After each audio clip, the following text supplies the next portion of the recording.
આ એકવાર આપણા સૌરાષ્ટ્રમાં વિસાવદરની બાજુ વાવણી થઈ ગયેલી, વાવણી થઈને મોલ ઉગી ગયો અને વાયરું લંબાણું, મોલ હુકાવા માંડ્યો ઉગીને. તે જગ્યામાં જઈ અને પૂજ્ય શામજી બાપુને ખેડૂએ વાત કરી. બાપુ કે કેમ મજામાં? તો કે બાપુ હવે માણસને ને ઢોરને કલાકા થવાની તૈયારી છે. કેમ? કે મોલ હુકાવા માંડ્યો, માલ ઢોરને કાંઈ ખાવા નથી.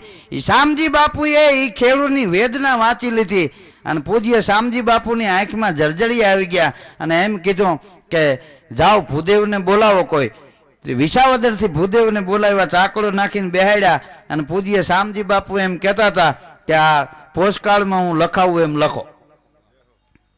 ભૂદેવને હામાં બેહાડ્યા. પૂજ્ય શામજી બાપુ બોલ્યા કે એમાં લખો કે દ્વારકાધીશ કાળિયા ઠાકરને માલુમ થાય કે અમારી ધરતીમાં માણસને અને ઢોરને કડાકા થવાની તૈયારી છે. આ ટપાલ મળે એટલે તરત વરસાદ મોકલવા વિનંતી, લિખિતન સત્તાધારથી શામજી. એટલું કહેતા બાપુની આંખમાં આહુડા પડી ગયા. ભૂદેવને એમ કીધું આ ટપાલ લઈને જાઓ દ્વારકા અને ગુગળી બ્રાહ્મણને આપજો.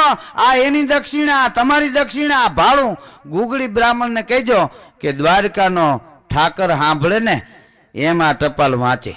એ બ્રાહ્મણ વિસાવદરથી પાછો બસમાં બેસી અને ગયો દ્વારકા.